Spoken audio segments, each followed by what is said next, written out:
मेरे साथ हमारे डार साहब यहाँ के प्रेसिडेंट और हमारे साथ हरजीत सिंह ड्यूक साहब भी हैं और बाकी सब लोग हैं। देखिए, आज की ये जो प्रेस कॉन्फ्रेंस है, ये जो 11 साल की उपलब्धि है मोदी गवर्नमेंट की, उसके लिए रखी गई है। और सबसे बड़ी बात ये आती है कि 11 साल के अंदर क्या क्या देश ने खोया और क्या क्या पाया, इसका हमने पूरे का पूरा लेखा जोखा लोगों के बीच में आज रखा।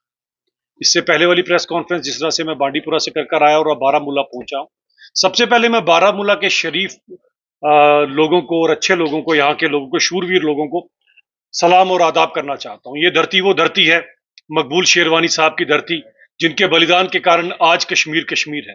अगर मकबूल शेरवानी साहब अपना बलिदान ना देते तो आज वो नापाक मुल्क, वो षड्यंत्रकारी मुल्क यहाँ पर बैठा होता और इस कश्मीर की भी हालत वही होती जो उस कश्मीर की है, जो पाकिस्तान के अवैध कब्जे में है। आज यहाँ पर भी 400 रुपए किलो आटे के लिए लाइन लगी होती और 400 रुपए लीटर में भी पैसे देकर पेट्रोल ना मिलता। हमारी किस्मत है कि मकबूल शेरवानी साहब ने अपनी शहादत देकर हम सब लोगों को इस नापाक मुल्क के षड्यंत्रों से बचा लिया। तो उस बारामूला की धरती से मैं उनको नमन करता हूँ। और सबसे बड़ी बात यह आती है कि जब हम 11 साल की बात करते हैं, मोदी जी के इस कार्यकाल की बात करते हैं, तो मकबूल शेरवानी से साहब से लेकर जो पिछला हमारी और पाकिस्तान के बीच में जो लड़ाई हुई, उसके अंदर भी अगर आप देखें तो इस नापाक मुल्क के षड्यंत्रों से हमें किसी ने बचाया तो हमारे प्रधानमंत्री नरेंद्र मोदी जी ने, हमारी एयरफोर्स ने और हमारी आर्मी ने। अगर आपको याद होगा उस रात को जब 10 के 10 जिलों पर इस नापाक मुल्क पाकिस्तान ने हमला किया था, अगर हमारी एंटी ड्रोन टेक्नोलॉजी ना होती, मेड इन इंडिया टेक्नोलॉजी ना होती, S-400 जैसे हथियार ना होते, तो खुद सोचिए कि हमारे इस कश्मीर के अंदर कितना लहू बहता। क्योंकि कश्मीरियों के लहू का प्यासा तो ये नापाक मुल्क शुरू से ही था। और अगर आपको याद होगा, इनके इरादे तो सन 47 से लेके आज तक वैसे ही रहे। और बड़ी बात यह आती है कि हमेशा कभी मकबूल शेरवानी साहब के रूप में और कभी नरेंद्र मोदी जी के रूप में हमें कोई ना कोई बचाने के लिए यहां पर आ गया। तो यहां से मैं धन्यवाद करना चाहता हूं अपने प्रधानमंत्री का भी कि अगर उस रात को हमारी टेक्नोलॉजी ने हमारा साथ ना दिया होता तो पता नहीं ये नापाक मुल्क यहां पर कितना लहू बहाता। बड़ी बात यह आती है कि जो 11 साल में मोदी जी ने कार्यकाल किया वो आपके सामने है। जब 2014 में मोदी जी ने इस देश का कार्यभार संभाला था तो पूरी दुनिया ग्रो कर रही थी, केवल भारत डिग्रो कर रहा था। 11वें नंबर की फ्रेजाइल इकोनॉमी थे हम लोग और भ्रष्टाचार से यह देश तंग आ चुका था। अगर आपको याद होगा यूपीए 1 यूपीए 2 के कार्यकाल में यहाँ के लोगों से जो रोज हम जब न्यूज चैनल खोला करते थे तो कोई ना कोई, कहीं ना कहीं कोई ना भ्रष्टाचार की खबर मिला करती थी। लेकिन 11 साल से ऐसी खबर कभी आपको कोई नहीं मिली। और बात यह है कि जब मोदी जी ने इस देश का कार्यभार संभाला था तो उन्होंने सबसे पहला एक संकल्प लिया था, एक वादा किया था कि ना मैं खाऊंगा ना मैं खाने दूंगा। और इसी के चलते देश आज यहां पर पहुंच गया कि आज हम इतनी बड़ी अर्थव्यवस्था बनकर और 11वें से चौथे और अब तीसरे नंबर की तरफ अग्रसर हो रहे हैं। बात यह आती है कि जब मोदी जी ने इस देश का कार्यकाल संभाला, उन्होंने खुद को प्रधानमंत्री नहीं बल्कि प्रधान सेवक कहा था। और अगर आपको याद होगा, जो जन धन खाते लोगों के खुलाए गए थे, तब कांग्रेस वाले मजाक उड़ाया करते थे कि ये खाते किस लिए खुलवाए गए।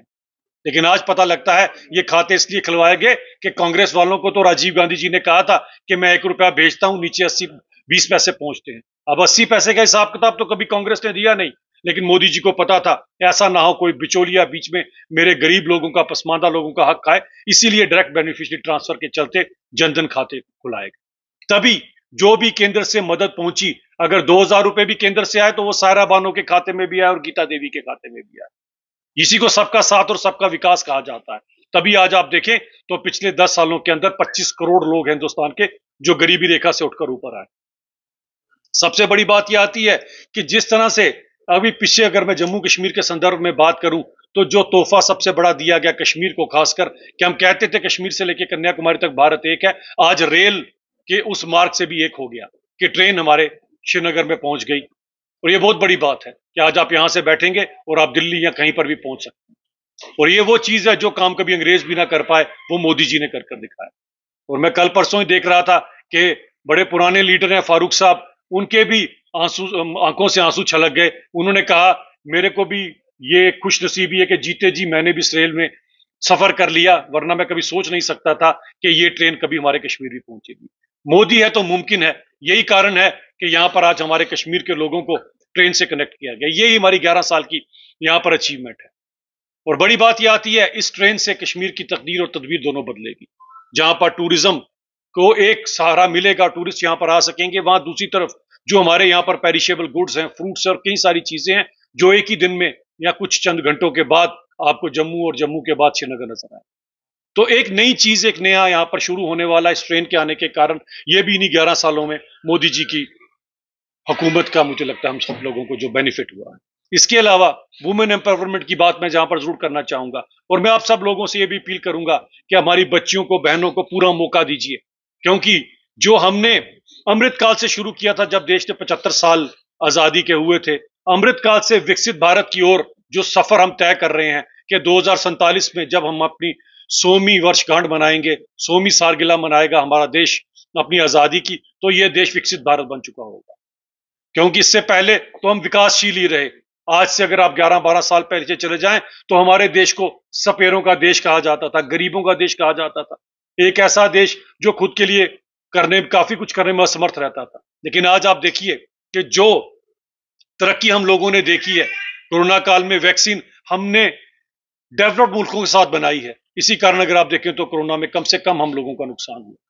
ये सब कुछ इसीलिए हो सका क्योंकि हमारे पास एक दृढ़ निश्चय वाला प्रधानमंत्री, एक साफ सुथरी छवि वाला प्रधानमंत्री है जो देश को आगे लेकर जा रहा है। एक चीज मैं जरूर, क्योंकि बारामूला की धरती से इस नापाक मुल्क को भी एक्सपोज करना चाहूंगा, क्योंकि सबका साथ सबका विकास का मतलब यही होता है कि जिस तरह से अगर आपने देखा ऑपरेशन सिंदूर, जो अभी रोका नहीं गया, अभी चल रहा है, कि अगर कभी भी ये षड्यंत्रकारी मुल्क कुछ ऐसा कहेगा तो इसका बदला लिया जाएगा। और सबका साथ सबका विकास के चलते अपोजिशन के भी सभी लीडर्स को अगर आप देखें, पूरी दुनिया के अंदर जा जाकर उन्होंने इस नापाक मुल्क, षड्यंत्रकारी मुल्क को एक्सपोज किया। इसी को कहा जाता है जब आप सबको साथ लेकर चलते हैं। देश में कोई भी आपदा आती है तो पॉलिटिकल पार्टीज का अपने आपस के मतभेद छोड़कर हम सब इकट्ठे होकर आगे बढ़ते हैं। और यही कारण है जो अपोजिशन ने भी जाकर पूरी दुनिया में बताया कि ये नापाक मुल्क कितना बड़ा षड्यंत्रकारी मुल्क है। और मैं बार बार कश्मीर के लोगों को ये चीज कहता हूं कि इस मुल्क को सबसे ज्यादा कुछ पसंद है तो हमारे कश्मीर के लोगों का लहू, हमारे कश्मीर के लोगों का रक्त, खून, क्योंकि 1947 से ही हमारे खून का प्यासा है। मकबूल शेरवानी साहब अगर शहादत न देते तो यहां पर क्या हाल होता, और उस रात को जब 10 जिलों पर इस पाकिस्तान ने अटैक किया है, अगर हमारी टेक्नोलॉजी ना होती तो क्या हाल होता। और इसी बीच में जब 22 रन का इंसिडेंस हुआ तो आपको याद है 22 रन का मतलब यह था कि वो तो जार इस दुनिया से जो चले गए वो तो अब कभी वापस नहीं आएंगे, और उनका दुख हमको तो है लेकिन उनके घर वालों की भरपाई कोई नहीं कर पाएगा। लेकिन इस बार कश्मीर के ऊपर इस नापाक मुल्क, षड्यंत्रकारी मुल्क ने कश्मीरियों के पेट के ऊपर लात मारी। हमारे टूरिज्म इंडस्ट्री के ऊपर जो अटैक हुआ, क्योंकि टूरिज्म से हर एक चीज वाबस्ता है यहां पर, इन टूरिस्टों का इंतजार कश्मीर के लोग पूरा साल करते हैं। किसी ने बूढ़ी मां का इलाज कराना है, किसी ने बाप के घुटने बदलवाने हैं, किसी ने अपनी बहन की शादी करवानी, किसी ने बेटी की शादी करवानी। लेकिन इस नापाक मुल्क ने देखा कि 4-5 सालों में, खासकर 5 अगस्त 2019 के बाद कश्मीर के लोग तरक्की के साथ आगे बढ़ चुके हैं, तो इसने सबसे पहले हमारे पेट पर लात मारी और 22 रन का इंसिडेंस कर दिया। हमें यहां से पता लगता है कि ये मुल्क कभी भी हम लोगों के साथ सुकून से नहीं बैठेगा। लेकिन करें क्या, एक ऐसा षड्यंत्रकारी मुल्क है। अटल बिहारी वाजपेयी जी कहा करते थे कि आप अपना हमसाया नहीं बदल सकते, लेकिन इस जैसे हमसाया को सबक सिखाना मोदी जी अच्छी तरह से जानते हैं। उड़ी और बालाकोट में सबक सिखाया गया और इस बार 22 मिनट में षड्यंत्रकारी मुल्क को घुटनों पर लाकर रख दिया। और हमने इस भिखमंगे मुल्क को बता दिया कि भाड़े के हथियारों से युद्ध नहीं लड़े जाते। और आज कोई भी टेररिस्ट, ये जो भाड़े के टट्टू हैं पाकिस्तान के, आज ये कहीं पर भी सेफ नहीं है, भले आसिफ मुनीर के पीछे छुपे या शहबाज शरीफ के पीछे। किसी इंटरनेशनल बॉर्डर को नहीं देखा जाएगा। हमारे लोगों की तरफ अगर गलत निगाह करोगे तो वहीं पर मारेंगे, तुम्हारे घर पे जाकर तुम्हें ठोकेंगे, याद रखिएगा। और कोई आसिफ मुनीर तुम्हें नहीं बचा पाएगा। और मैं ये बारामूला की धरती से ये ऐलान करना चाहता हूं कि ये मकबूल शेरवानी की धरती है। अगर जरूरत पड़ेगी तो कश्मीर का एक एक बच्चा, एक एक जवान आपके खिलाफ खड़ा होगा। इसलिए बाज आ जाओ, हम अमन सुकून वाले लोग हैं। यह कश्मीर वो धरती है जहां पर सबसे ज्यादा दुनिया की जियारतें पाई जाती हैं। ये शेखुल आलम की धरती है, नंद ऋषि जिन्हें कहा जाता था। वो शेखुल आलम जो एक बार जब जा रहे थे तो कुछ बच्चियां जमीन से कुछ निकाल रही थी, जिसे शायद हंज कहा जाता है, हंज कुछ ऐसे कहा जाता है, हंज। और जब उन बच्चियों को शेखुल आलम साहब ने कहा कि तुम ये कर रही हो, उसके साथ तो कई कीड़े मकोड़े मारे जा रहे हैं, तो हमारे यहाँ की बच्चियां बड़ी होशियार हैं। उन्होंने शेखुल आलम साहब को कहा था कि बाबा जी, जो आपने हाथ में छड़ी ली है इसके नीचे भी तो कीड़े आ रहे हैं। तो शेखुल आलम साहब ने अपनी छड़ी तोड़ दी और उसके बाद उन्होंने कभी छड़ी का इस्तेमाल नहीं किया। ये वो धरती है जहां पर एक चींटी को मारना भी पाप समझा जाता है। लेकिन यहां पर खासकर 87 के बाद जो पाकिस्तान ने षड्यंत्र रचा, जिसके कारण हमारे सबसे पहले कश्मीरी हिंदू भाइयों को यहां से भगाया गया, उसके बाद उनकी कत्लो गारत की गई, और उसके बाद इन्होंने मुसलमानों को भी नहीं बख्शा। 1.5 लाख से ज्यादा कब्रें हैं जो षड्यंत्रकारी मुल्क की वजह से। और पिछले युद्ध में भी अगर आप देखें तो जब पुंछ के ऊपर अटैक किया गया था तो षड्यंत्रकारी मुल्क ने कुछ नहीं बख्शा, ना मंदिर बख्शा, ना मस्जिद बख्शी, ना गुरुद्वारा बख्शा। तो इसको एक ही चीज पसंद है, वो कश्मीरियों का लहू। तो इस मुल्क के खिलाफ खड़े होना हम सबका दायित्व भी बनता है। और 11 साल के ऊपर जो खासकर हमारा देश, देखें दो देश हैं, एक हिंदुस्तान एक पाकिस्तान, एक ही समय पर दोनों आजाद हुए। एक वो भुखमंगा मुल्क है जो लोगों के सामने कटोरा लेकर भीख मांगता फिरता है, और एक हम हैं जो दुनिया की इतनी बड़ी अर्थव्यवस्था बनी है। आज हमारे जो वेपन्स हैं, made in India, tested in Pakistan and now available for the world to buy. ये है हिंदुस्तान। और एक वो नापाक मुल्क है जो अभी भी वर्ल्ड बैंक के पैसों से टेररिस्टों के घर वालों के जो मुआवजे दे रहा है। तो आप खुद समझ सकते हो कि कितनी बड़ी हमारी खुशनसीबी है कि हम बॉर्डर के इस तरफ है, ना कि उस तरफ है। और मैं इन 11 सालों के ऊपर, क्योंकि ये प्रेस कॉन्फ्रेंस में इतनी बातें तो नहीं कही जाएंगी, लेकिन संक्षेप में मैं कहना चाहता हूं कि 11 संकल्प भी हैं, 11 वादे हैं जो हमने अपने लोगों के साथ करने और लोगों ने आगे निभाना है। जिसमें सबसे पहला वादा है कि हम अपनी ड्यूटीज को भी समझे, फुलफिलमेंट ऑफ आवर ड्यूटीज, कि हर इंसान के राइट के साथ एक ड्यूटी भी जुड़ी है। और वो ड्यूटी सबसे इंपॉर्टेंट है कि जैसे हम अपना घर अगर साफ रखते हैं तो घर के बाहर भी साफ रखें। घर तो हमारा है, लेकिन जो बाहर है या मोहल्ला है या देश है या दुनिया है, ये तो उस खुदा की, उस भगवान की है। क्या इसको साफ रखना हमारा फर्ज नहीं है? तो अपनी ड्यूटी को समझे। दूसरा, सबका साथ सबका विकास के साथ आगे चलें, जिसके कारण आज हम इतनी बड़ी ताकत बने हैं। तीसरा, जीरो टॉलरेंस फॉर करप्शन, ना भ्रष्टाचार करें ना होने दे। जिस तरह से मोदी जी ने कहा था, ना खाने खाऊंगा ना खाने दूंगा। भ्रष्टाचार मुक्त भारत होगा तभी विकसित भारत बनेगा 2047 में, जिसका संकल्प आप लोगों ने लिया है। चौथा, रिस्पेक्ट फॉर लॉ, कानून की हम इज्जत करें, जो कानून है उसको फॉलो करें। पांचवा, फ्रीडम फ्रॉम स्लेव मेंटेलिटी, जो हमारे अंदर एक स्लेव मेंटेलिटी शुरू से रही है, क्योंकि 200 साल तक हम लोगों पर राज किया, कभी अंग्रेजों ने कभी बाकियों ने। हम उससे बाहर निकलें। भारत कोई छोटा मोटा मुल्क नहीं है और भारत की ताकत कोई कम नहीं है। भारत के जो टैलेंट है ये आज पूरी दुनिया चला रहा है, बड़ी बड़ी कंपनीज के सीईओज हैं। तो अपने देश को क्यों ना हम आगे लेकर चलें। तो स्लेव मेंटेलिटी से हमें बाहर निकलना पड़ेगा। एंड टू डायनेस्टिकल पॉलिटिक्स, ये भाई भतीजावाद के चलते जो चंद पॉलिटिकल पार्टियां जिनके बाप दादा भी आपके लीडर रहे और खुद भी लीडर हैं और आने वाले बच्चों को भी लाइन में लगाया हुआ है, क्या हमारे कश्मीर में टैलेंट की कमी है? क्या बाकी लोग भी, कोई सेठा साहब जैसे लोग, कोई ड्यूक साहब जैसे लोग और बाकी लोग, क्या ये लोग लीडर बनकर आगे नहीं आ सकते? या इन्हीं डायनेस्टिकल पॉलिटिक्स वालों ने ही ये सोचा है कि हमने ही 50-60 साल से बेड़ा गर्क किया, आगे भी हम ही करते रहेंगे? देश को आगे लेकर जाना है तो डायनेस्टिकल पॉलिटिक्स से हमें बाहर निकलना पड़ेगा। रिस्पेक्ट फॉर कॉन्स्टिट्यूशन, देश के संविधान की सबसे ज्यादा इज्जत होनी चाहिए।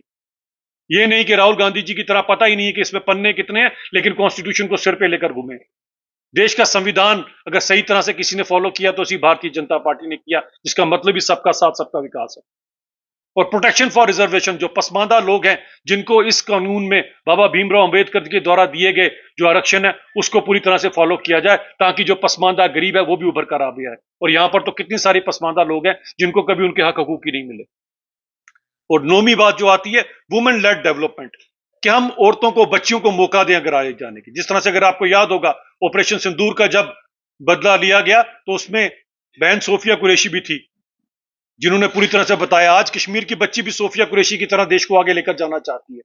तो हम वुमेन डेवलपमेंट की तरफ काम करें।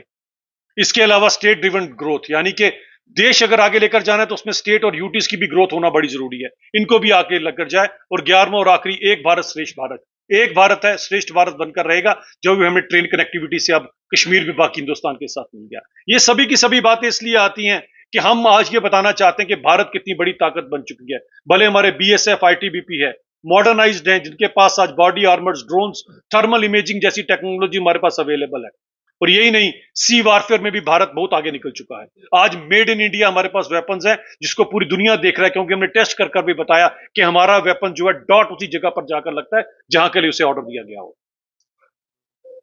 तो मैं ये सबको यहां से ये संदेश देना चाहता हूं कि मोदी जी के इन 11 सालों के अंदर जो देश आगे बढ़ा है, इसी तरह कश्मीर के लोग भी अब देश के साथ शाना बशाना जो है आगे, जिस 2047 में विकसित भारत का संकल्प हमने लिया है, उस सब के लिए हम सब लोगों को मोदी जी के साथ इस देश को आगे लेकर चलना है, ताकि आने वाली जनरेशन जब 2047 में हम में से कौन रहेगा कौन नहीं रहेगा, लेकिन जो 2047 की जनरेशन होगी वो याद रखेगी कि एक ऐसा इंसान आया था जिसने हिंदुस्तान को एक नई दिशा दिखाई और हिंदुस्तान की दशा बदली, और आज 2047 में भारत विकसित भारत बना है। बहुत बहुत धन्यवाद।